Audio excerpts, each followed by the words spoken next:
congratulations, finally. Thank you. Palabas na siya. So, I'm Simone from N01 Entertainment. Yeah. Hi, Simon. So my question is, for the two of you there, if ever you were born na Momo, do you think you would have pursued kung ano yung career niya right now? And why or why not?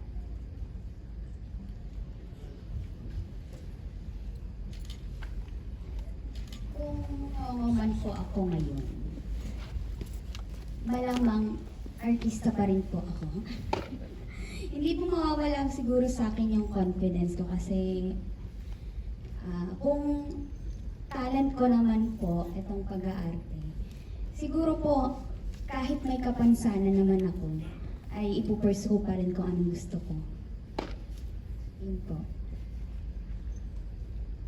Ayun, ako naman, I think having, challenges when it comes to communicating is really not a problem anymore nowadays. Lalo na ngayon, siguro, mas mabilis na yung lunas dyan eh. So, I don't think it should hinder anyone to pursue dreams and aspirations. So definitely, when it comes to content creation, to filmmaking, I guess if you have cleft palate or hair lip, it doesn't matter. You know. Thank you. Next po. Ayun, sa taas. Hello, I'm Anna from Anaruna TV. Hi, Anna. First of all, congratulations po sa film niyo. I was entertained. Thank you. Sir Daryl, kayo rin po yung nagsulat ng pelikula, di ba? Yes. What was your motivation for this film? To be completely honest, ang aking motibasyon talaga dito ay number one, sweldo. Tapos, hindi, sa totoo lang, I was not about to do the film.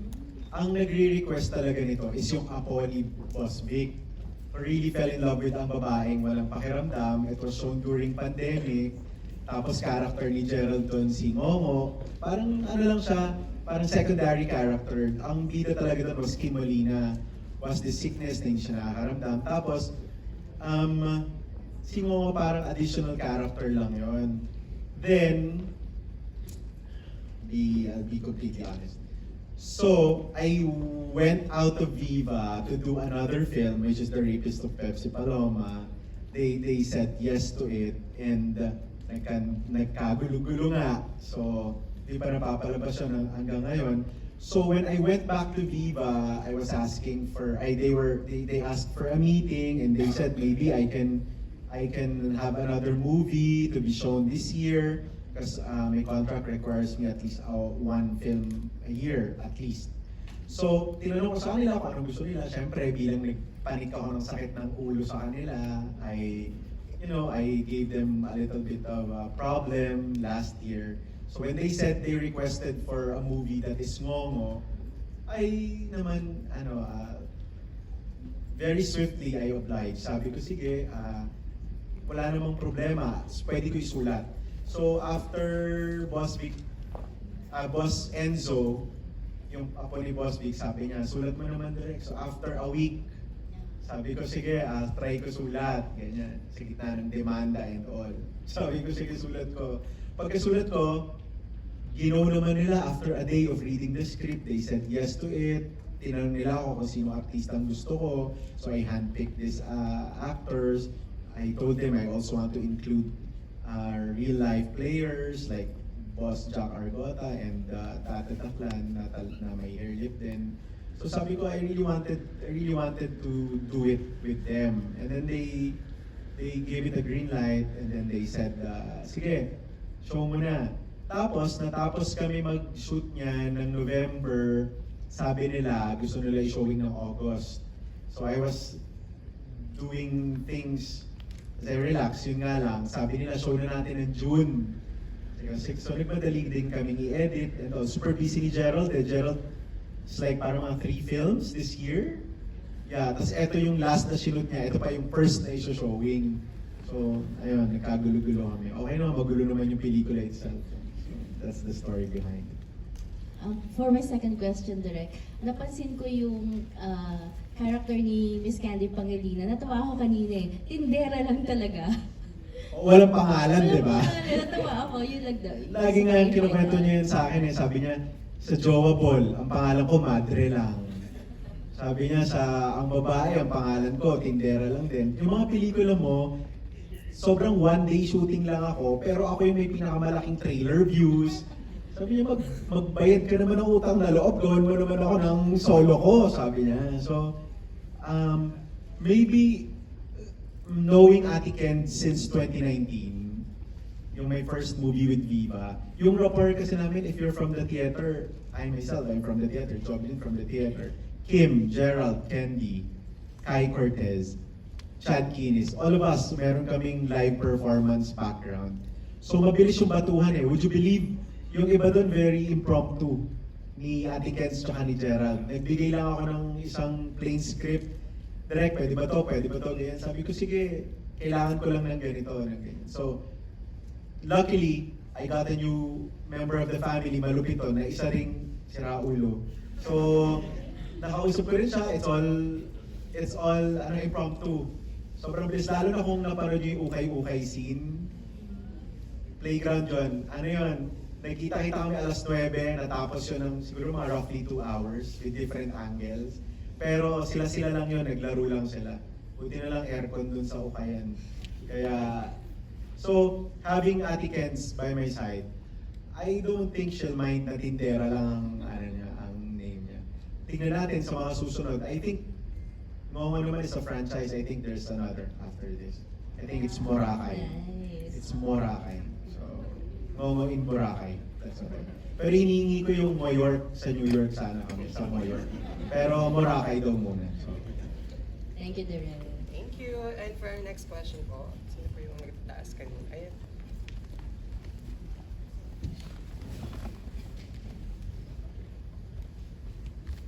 Hello, I'm a movie reviewer, Cinephile PH po. So for Direct Darylia, question ko pa is, so prequels are always a creative risk, we all know that. What was the exact moment or piece of audience feedback from Ang Babaeng Walang Pakiramdam that made you realize Ngo's backstory deserved its own feature-length film? it's very basic for me. My background is really, I did theater and then content creation. So the pulse that I'm checking always is the content creation feedback or the social media as a platform, not only in Facebook but in YouTube as well, in Threads and in Twitter, so in X.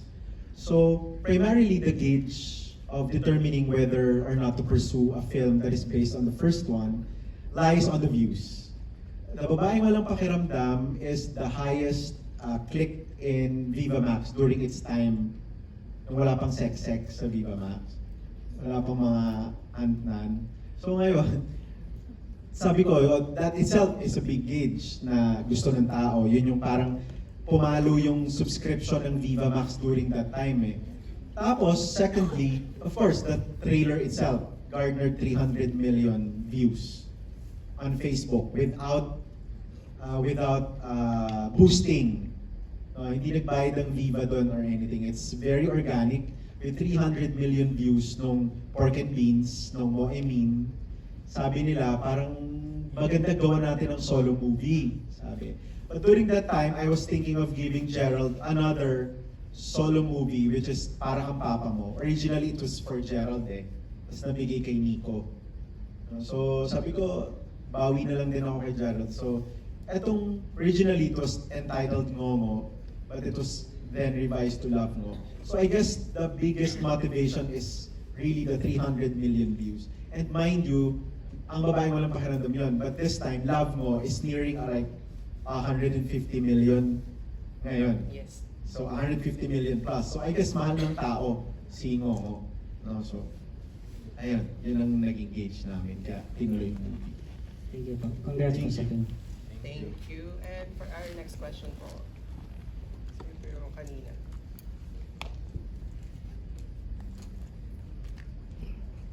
Raise your hand po if you have questions.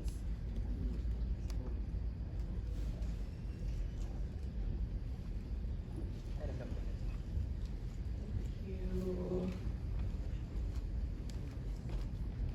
again, June 3 po ang Love Mo sa mga sinihan. So kayo po yung mga unang nakapanood ng Love Mo. So this is a prequel lang ang babaeng wala pakiramdam. So if may mga questions po kayo about the film, about sa kay Gerald, just raise your hand. I think wala na sila. I think sold na sila sa Love Mo direct. So if wala na po yung questions, so final message na lang direct sa mga gustong umulit ng Love Mo. Yung Jobeline. Ayan po, kung na-enjoy niyo po ito at naiyak, natawa, kinilig, sana po ipagkalat niyo sa social media, sa lahat po, na panoorin niyo po. Manonood po ba kayo ulit? Yes. Ayun. June 3 po in Cinemas Nationwide. Thank you po. And on behalf of Direk Gina Alahar, Ate Candy, Luis, and Tata, Jack, Malupiton, and Gerald, I would like to extend our deepest gratitude for everybody who graced this event today. Maraming salamat po sa pagpunta ninyo at pagtangkilik sa aming munting pelikula na ginawa sa aking tahanan sa Olongapo, Zambales, at patuloy na binibigay ang itsura at kabuhayan ng aking lungsod patungo sa buong Pilipinas at sa buong mundo na rin. Kaya isa po ang Viva at Vincentements, kami po ay nagpapasalamat sa patuloy ninyong panonood, hindi lamang ng aming pelikula, kundi maging lahat ng pelikulang Pilipino na sa ngayon ay umaharap sa matinding pagsubok pagdating sa audience share dahil po sa online viewings na. So, inaanyayahan ko kayo muli sa June 2, premiere night po namin sa Mega Mall Cinema 2. At sa June 3, showing na po kami Cinemas Nationwide. R16, mga 16 na gulang pataas, pero kung may mga kakilala kayong 16 below na gusto magpanggap, wala namang problema. Kayong bahala. So ngayon, nagpapasalamat po kami at masayang-masaya po kaming naririnig ang inyong tawanan at iyakan. Kanina, habang nandoon po ako sa gilid, masayang-masaya po ako. Abangan niyo po yan sa June 2, sa Mega Mall, nandoon ang all cast, kasama po si Malupiton. Tapos sa June 3 naman po, Cinemas Nationwide, ready na po ipalabas ang Love Mo. Maraming salamat po ulit sa pagpunta. Maraming salamat po. That was Love